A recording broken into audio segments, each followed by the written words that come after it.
This is Barbara Dyke from Leander, Texas, which is just north of Austin, Texas. Today we're going to do a seamless reversible hat on the Passap. We're not going to be using any electronics. I will tell you what electronics you can use if you want to use them. This is a hat that we're going to be doing. We're doing it for charity at my knitting club at the Knit Natters Club, and it is reversible. I'm using a little bit thicker yarn. I'm not using all the same color of yarn. For instance, I'm going to be using a gray yarn in Transata. I'm going to be using a white yarn in Mary Lou Sympathy.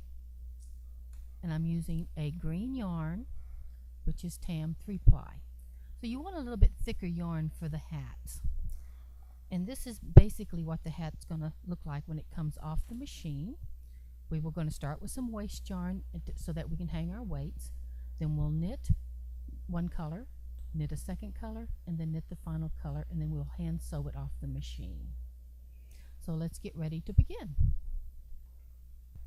I have written this pattern for the seamless reversible hats, and you will find it on my Yahoo group, Barbara Dyke Passap Lessons.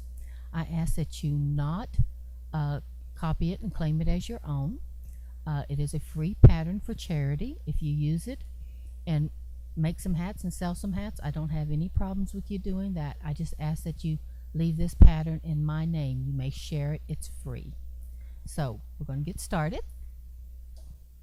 Okay, for those of you who want to use electronics, we're going to use Cast On 3 and use Knit Technique 107 as your pattern A, and then that's all the electronics you need. So, but we're not going to use electronics, so we're going to start off. We're going to put the racking handle into the 12 o'clock position. We're going to find 40 needles to the right, because we're going to do a total of 80 needles on the front bed and 80 needles on the back bed. And so we got 40 needles to the left. And now I'm going to bring up the back bed needles. I've got them to where I can match them up easy, point to point. And I'm going to do 40 on the left and 40 on the right on the back bed. Now we're going to put them down into like a 1-1 rib, like we were doing 1-1 rib, which is every other needle. So we're going to start on the right side on the front bed, putting down needle 40, and then every other needle across. Then we're going to go to the back bed, starting on the needle 40 on the left side of the back bed, and put down every other needle. I like to do a visual check, so I bring all my needles up like this to make sure I'm in the needle rule position and that my needles are not clashing. And then I'll just do with no thread, no yarn. There. So now I've got everything in a 1-1 position, front bed and back bed. I'm going to go ahead and put my racking handle down one more to the left. That gives us a full racking handle. I brought it from the 6 to the 12 o'clock position and then back down to the left onto the 6 o'clock position, which gives us one full racking. So we're going to pick up our waste yarn and we're going to knit one row. And our locks are on in and in on both beds. We're going to hang our cast on cone now.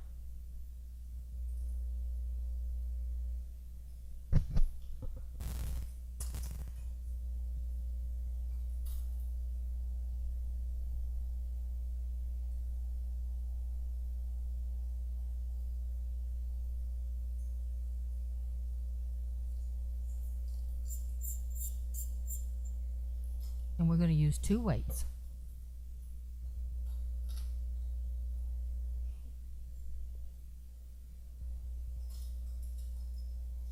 Now we're going to rack handle one full turn to the right and knit one row. And that completes the cast on. Okay, we have completed our cast on. So we're going to go ahead and we're going to put the edge springs on. Make sure we have all the needles that are without any yarn on them. We want to make sure those are out of work so that we don't pull them back up and accidentally start knitting them. So I'm just running my finger to make sure everything is down. We're going to put in black strippers. We're going to put our locks on CX on both beds, just size 6 and 6 on both beds. And we're going to knit about 20 rows of waste yarn. That's actually 10 rows of waste yarn because it takes 2 passes of the lock to make 1 row, because we're knitting with CX. We knit front bed and then back bed.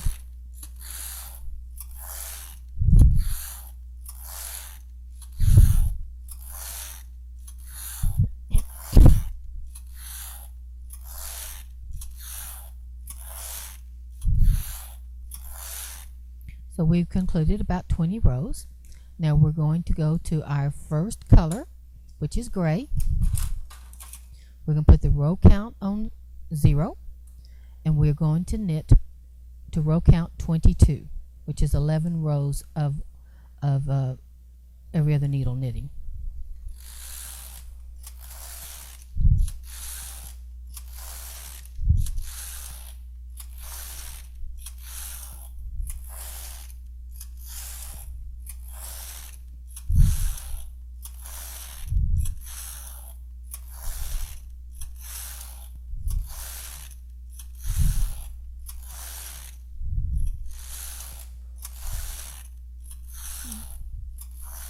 Okay, we have completed 22 rows of the 1x1 needles. Now we're going to put the row counter on 0, and we're going to fill in the empty needles. So we're going to bring back up that row count, that needle on the right of 40, get that under the edge spring. Now we're going to bring up that 40 on the left bed, get it under the under the edge spring.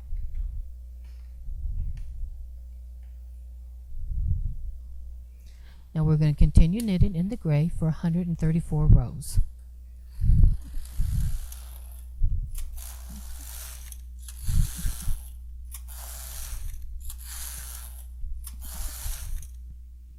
Okay, I have completed 134 row count with the gray, so I'm going to put my row counter back on 0. I'm going to pick up my white. I'm going to adjust my tension and make sure that my yarn tension is okay up there. Now I'm going to knit another 134 rows in the white.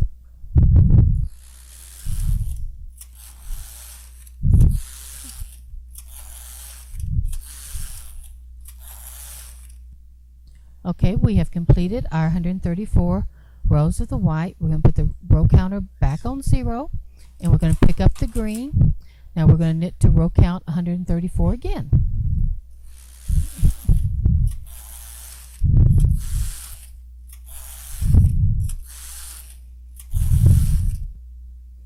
I have now completed 134 rows with the green. I'm going to set the row counter on 0. Now what we're going to do is we're going to move the edge springs out of the way, and we're going to reduce this back to every other needle to complete the hat. So we're going to start off with we're going to start off with needle 40 and empty it and move it out of the way. We want to make sure that every needle that we empty and we keep it completely back into the non-working position, so we don't accidentally pick it up again when we go to knit the last 22 rows. We're going to continue with decreasing to every other needle on the back bed. We're going to start off with the number 40 on the left hand side, and we're going to bring that down and make sure we get that needle out of work. This one is not quite wanting to sink on that stitch, so we need to get that taken care of. There we go. Give it a little tug underneath, give it a little extra help. So we're just going to continue with, and we want to make sure that these out of work needles are all the way down, because if we don't get them all the way down, the machine will pull them back up and knit with them. So we want to make sure they're all the way down. So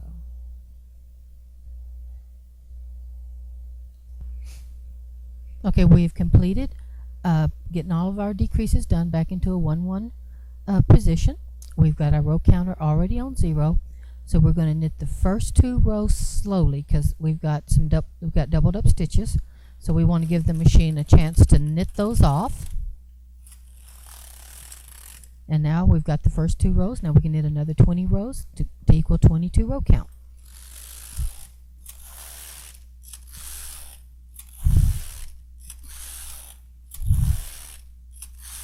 We have completed the 22 rows. Now we're going to sew it off. So we're going to get us a length of the green.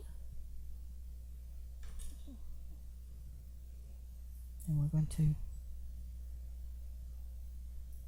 go ahead and cut it off. And we're going to get our double eye bucking.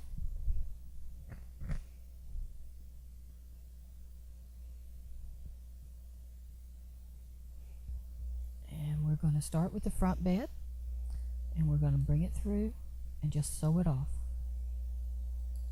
I'm going to put the needles out of work as we do them.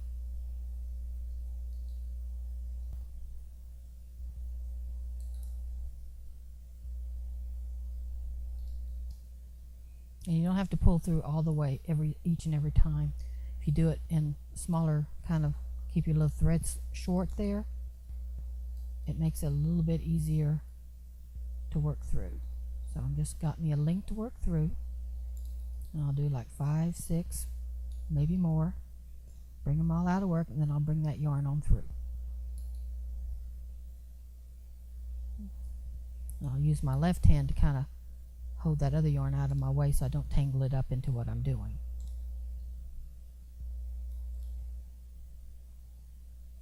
We're going to go all the way across the front, and then we're going to go all the way across the back. And this is sewing it off the machine.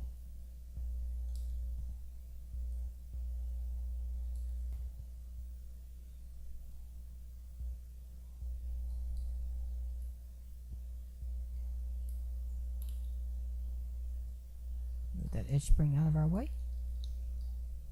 And I still have the weights on here. The weights are helping me keep things from bunching up. So the whole front bed, I'll leave the 2 weights on. When I get done with about maybe half of the back bed, I will take the left weight off, and I will continue. They're almost touching the ground, so they're just adding just a little bit of weight. So I don't think I'm about maybe half an inch from the ground with my weights from the floor.